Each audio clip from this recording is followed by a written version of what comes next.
স্বাগত চ্যানেল 24 এর আজকের আয়োজন জানতে চাইতে আজ আমরা কথা বলবো নরওয়ে বাংলাদেশ দ্বিপাক্ষিক সম্পর্ক ও এর ভবিষ্যৎ নিয়ে। আর সেই বিষয়ে কথা বলার জন্য আমাদের স্টুডিওতে অতিথি হিসেবে উপস্থিত হয়েছে নরওয়ের বাংলাদেশের রাষ্ট্রদূত Sidsel Bleken, welcome to the show, এবং আরও আছে Syed Muntasir Bayezid, economic affairs and trade adviser. আপনাকেও স্বাগত। Norway Bangladesh relation, how do you evaluate it? I think the relationship is very good. Norway has been a friend of Bangladesh all the time since independence and was among one of the first countries that recognized Bangladesh as an independent country. And for many years we had a long and very sort of thorough development cooperation with the economic growth of Bangladesh. This has developed now more into trade and private sector development, and that's one important sort of leg of our relationship. The other is the political side and political cooperation. We are both countries that believe in multilateral cooperation, international agreements, and we cooperate, for instance, in the UN when it comes to peacekeeping operations. Yes. What are the development sector that we are working together? The Norwegian development cooperation has also during the years shifted from focus on bilateral cooperation to more multilateral. So our support to Bangladesh is now mainly through the multilateral organizations, the UN and the development banks. The priorities for that cooperation would be health, education, climate and private sector development. বাজিদ ভাই, আপনার কাছে একটু জানতে চাই যে দুদেশের মাঝখানে যে ডেভেলপমেন্ট উন্নয়নমূলক সম্পর্কটা আছে, এই সম্পর্কের ক্ষেত্রে নরওয়ে এখন বাংলাদেশের কোন দিকগুলোকে প্রায়োরিটি দিচ্ছে? এখন আসলে নরওয়ের মেইন প্রায়োরিটি যাচ্ছে হলো গিয়ে ট্রেডের দিকে। আচ্ছা, বাংলাদেশের সাথে নরওয়ের সম্পর্ক একবারে স্বাধীনতার সময় থেকেই অ্যাম্বাসেডর যেটা বললেন, সো এই 40 বছর আসলে নরওয়ে এবং বাংলাদেশের ডেভেলপমেন্টে কন্ট্রিবিউশন অনেক বেশি। যেহেতু বাংলাদেশ মধ্যমায়ের দেশের দিকে যাচ্ছে, সো সেই জন্য নরওয়ের এখন ফোকাস চেঞ্জ হয়ে ট্রেডের দিকে আমরা দিচ্ছি। সো ট্রেডের দিকেই আমাদের এখন মেইন ফোকাস। আচ্ছা, any particular sector of trade or lot of sectors? নরওয়ের আসলে দেখতে হবে যে নরওয়ের মূল স্ট্রেংথ গুলো কোথায়। নরওয়ে আসলে অয়েল আর গ্যাস বেস একটা ইকোনমি এবং ডিপ সি এক্সপ্লোরেশন প্রোডাকশনে তাদের মেইন স্ট্রেংথ। সো ওখানেই আসলে আমরা নরওয়ে মেইন কাজগুলো করতে পারে। কিন্তু যেহেতু Bangladesh deep sea exploration, do you mean the making of deep sea port or the research or to have some capacity or the security? Which part of the explorations? Oil and gas exploration. Oil and gas. Okay. Deep sea oil and gas drilling. That's so there would be potential, I believe, also in the Bay of Bengal. So we hope that in the future the Norwegian Statoil, Norwegian oil company, could be a potential partner with Bangladesh for the development of the deep sea oil and gas resources. Have you proposed to the government? But there have been some dialogue. So far it has not been successful, but we hope that it will be in the future. And the government is moving towards the coal-based power plant, you all know. So how do you see these coal-based power plant? Because you all need energy, right? Because the business is growing more, the trade is getting bigger and bigger. So how do you see this? Well, we know that Bangladesh definitely needs more energy and to keep up the economic growth, that's important. So I understand that the government are looking for various options for getting the energy that they need for the industry, but also for the people. When it comes to coal, of course, we have the global climate change, which is challenging. And in addition to that, you have also the local pollution around the power plants. So it has to be done very, very carefully in case of coal power. And it should be, I think, at least maybe not the main source of energy, but supplemented and looking also into renewable energy. Renewable energy will be the future. I think also the LNG is less polluting than the coal power plant. So that is, I believe, what the government is doing, taking steps to to construct LNG terminals and also to do the oil and gas exploration in the Bay of Bengal are steps in the right direction. Okay, but if I'm not wrong, in the early 60s or late 50s, there was kind of coal-based power plant toward the Europe, but that you came out of that strategy, if I'm not wrong. But government is quite strongly moving forward to Rampal. How do you see this? There is no secret that the Norwegian State Pension Fund has withdrawn their investment in an Indian company due to the Rampal power plant because they made a thorough assessment. The state pension fund is probably the world's largest state sovereign wealth fund. They make investments all over the world, and they have an ethics committee which have regulations looking into human rights, child labor, and environment. Right. They make very thorough assessments before they make recommendations to the pension fund, not to the government. This is independent of the government.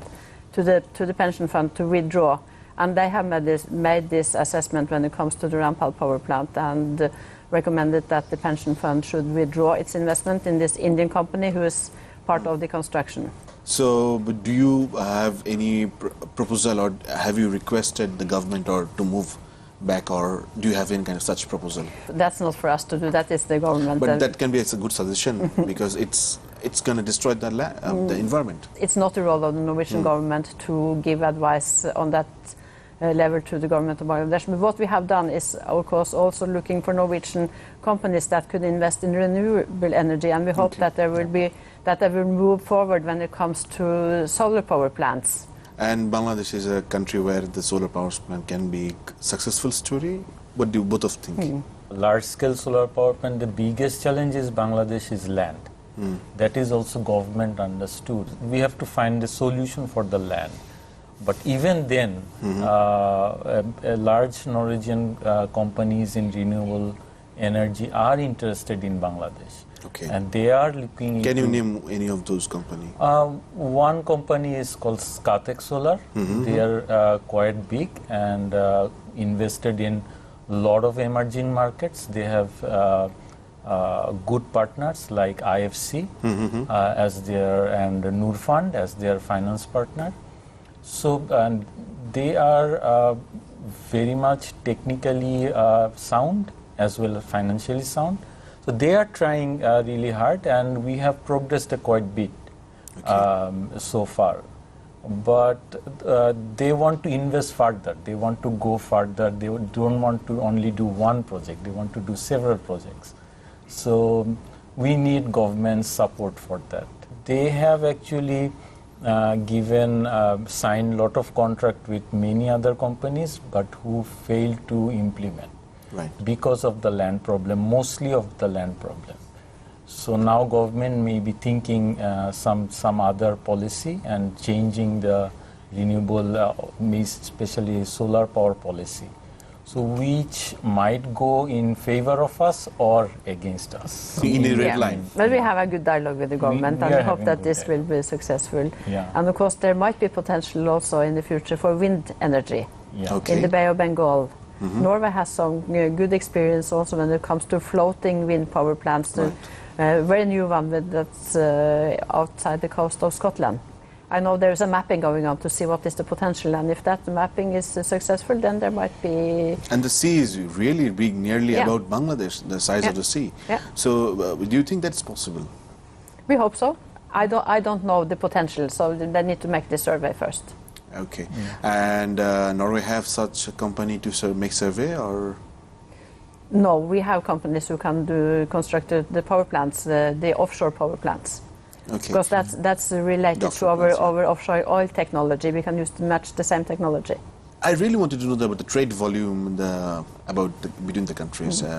Bangladesh actually has excelled in mass production in RMG and garments, and so Norway is not a big market for Bangladesh. So our trade volume is about 270 million last year, and even But then, it's increasing. It's increasing every year, and also I think it's encouraging for Bangladesh to know that it's the country among the developing countries that is increasing the most. Yeah. So I think almost every Norwegian would wear garments, clothes that are made in Bangladesh. On that hope, I have to take the first break. দর্শক, আমরা কথা বলছিলাম বাংলাদেশ নরওয়ের নানান সম্পর্কের দিক নিয়ে। আমরা একটা বিরতি যাচ্ছি, সাথে থাকুন, ফিরছি একটু পর।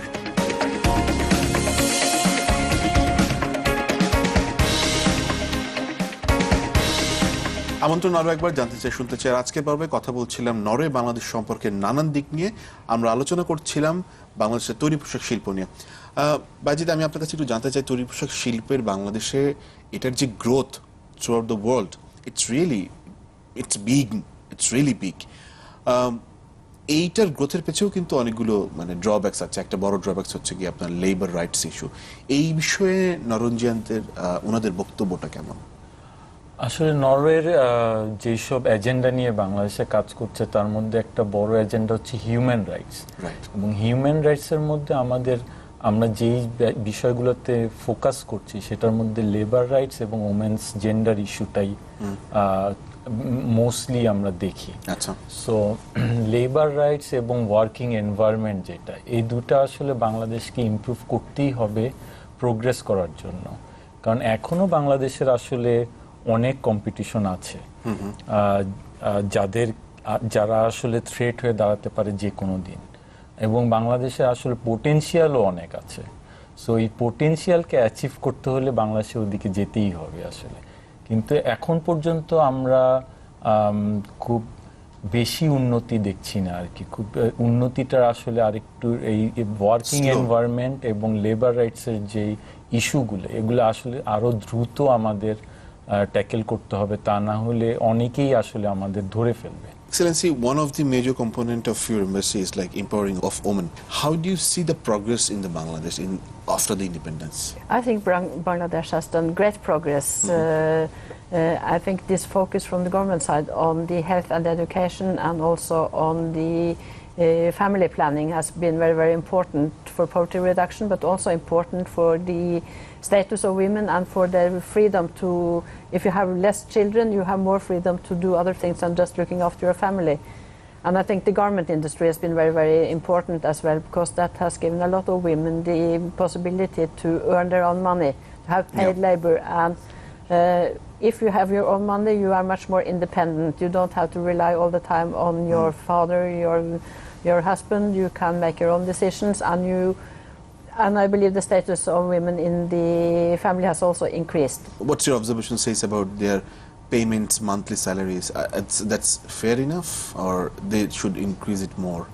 This is, of course, always a debate, and I think the minimum wage is very, very low. So hopefully a number of women would quickly rise to the higher level. And I also believe that you should look into a system where you would have more social dialogue and trilateral negotiations between the trade unions, the workers, and the employers and the government.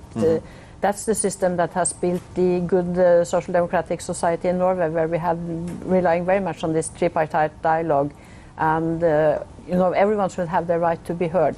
If I'm talk about Norwegian investment in Bangladesh, one of the biggest investment would be Grameenphone. So, are you happy with the progress of Grameenphone? Yes, they have just celebrated their 20th anniversary, and we were looking into their original business plan, and they hope that within 10 years they would have 500,000 subscribers, and now after 20 years they have about 60 million. And I think Grameenphone, together with the Grameen Bank and Professor Yunus, have been, when they started, was very innovative, and they had a very good strategy. They would provide cheap mobile phones and cheap services for the people in the countryside, and in particular the women. And this empowered the women, gave them income opportunities, and gave them opportunities to access to information, to connection with their families and relatives. And this has, I think, been a very, very important part of the economic and social development of Bangladesh, in particular in the countryside. I see the emotion in your eyes. Yes, I think it's really great. And I also would like to say that Grameenphone, they have been here for 20 years. They will stay, and they will continue to make investments. And we hope that conditions will be predictable. They are the largest taxpayer in the country, and they are also the largest company on your stock exchange. So they contribute quite a lot to the economy of Bangladesh, and they are more than ready to make more investments in contributing to the digital Bangladesh. But there is a debate between the government and Dr. Yunus, and we all see that. How do you see that? I don't think that's for me to comment upon. We relate to Dr. Yunus as the founder of Grameen Bank and what he has done for the microcredit and for the empowerment of women in the country. What are the possible highest influential place to you that you can invest? I think shipbuilding is one area where there would be possibilities. You also talked about the sea and research. Yeah. But then also for the first time there are Norwegian fishing vessels being constructed at a shipyard in Bangladesh. Wow, So I didn't know that. Yeah, no, so that's an improvement. I believe also when it comes to the ICT and to ICT, to yes. services, there should be potential also for future investments and for future cooperation. Okay, can you also explain more? Norway is one of the few countries who can cover the whole ecosystem, from research and development to the service level. It includes logistics, port management, security surveillance. There are like hundreds of companies involved in these countries in Asia in maritime. In Korea, in China, they are building ships. Norwegian ship owners are one of the largest in the world. And Bangladesh is also progressing, trade is also increasing, opportunities are created. But I have a really good question to ask you. That is, we don't have any deep sea port till now. Yes, we just got the sea only a few years back. So don't you think we really need a deep sea port to trade, to have better trade? I think the possibilities for export, of course, you need to have good ports. I'm not an expert on ports, but I also think that if you could organize and manage your port in Chittagong better and structure it better to be more efficient, quite a lot could be done already. Because investing in a deep sea port is also very, very costly. So in the long run, there's probably a need. Bangladesh will continue to grow, and your manufacture will continue to grow. So you would probably need better ports, but you also need better organizing of the port that you already have. And tell us more about the ICT project that you are doing with the government.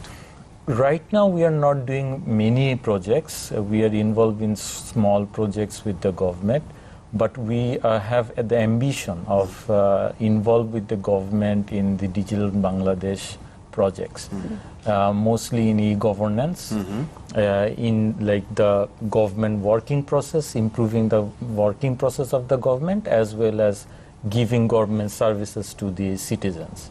So we want to involve in both of this, and Norway has a lot of experience in that, although with a small population, but they have robust system. Yes. And how important to become a digital country? How important is that? That's of course very, very important, because that's the future for the whole world. And I would like to add also that Grameenphone is also very interested in not only providing the services, the mobile services, but also providing content services using the mobile network and the internet network for e-health, e-education, mobile banking. So they would be more than ready also to contribute in that respect. I think the students who are interested to have honors or masters in particular these subjects, they can go to Norway for education. I think the education is there for the students, right? The education is there. Scholarships is not there for individual students, but there are possibilities for cooperation among universities, so with exchange of students as part of university cooperation. Are you doing that also? We have, for instance, a program that is not in the ICT sector, but that's in public governance with the North-South University and University of Bergen, and also University in Sri Lanka and in Nepal on public administration and good governance. Oh, that's good to know. And the recruits from the students there, they are mainly coming from the public service. And they will go back to the public service, so we hope that will contribute to improving government services in Bangladesh. Well, I also believe that's a very good exchange. On that particular note, I have to take another break. দর্শক, আমরা কথা বলছিলাম Norway Bangladesh সম্পর্কের একেবারে ক্ষুদ্র ক্ষুদ্র জায়গাগুলোতে, এবং বিশেষ করে কিভাবে বাংলাদেশের ডিজিটাল আইসিটি সেক্টর কিংবা আমরা যে সমুদ্রে অর্জন করেছি সমুদ্র সীমানা, সেটা বাংলাদেশকে আরো উন্নত করতে পারে, অর্থনৈতিকভাবে শক্তিশালী করতে পারে, সেই বিষয়গুলোতে কথা বলছিলাম। এই কথা বলা চলতে থাকবে, তবে এখন একটি বিরতির প্রয়োজন। সাথে থাকুন, ফিরছি একটু পর।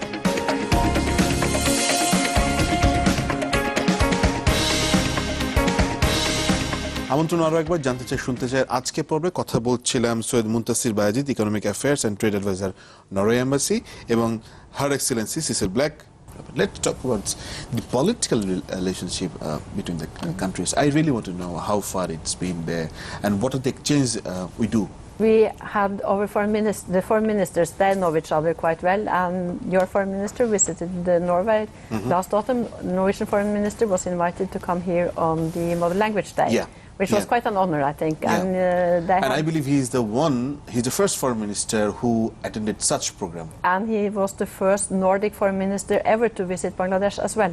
Wow. So that was about time, I think. We have had development ministers visiting a number of times, but this was the first time there was, and we had trade ministers, but this was the first time a foreign minister visited. So they had very good discussions, and he also met with the Minister of Finance, which he also knows from before, and they had also good discussions on the relationship. Norway and Bangladesh meet at, for instance, the United Nations. We meet at the International Maritime Organization. So in the global forum as well, we are partners. So, Excellency, you also have met the leader of BNP chairperson. You meet her, and you also meet the Honorable Prime Minister. You also meet, if I'm not wrong, the official opposition of the parliament we have, Roshan Shad. So you meet all the three ladies.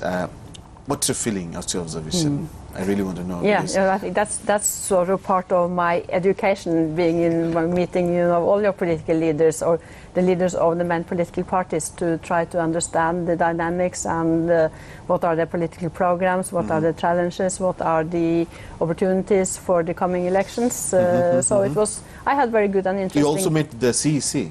Yes, I met the Chief Election Commissioner as well. So that's part of the same program. Right.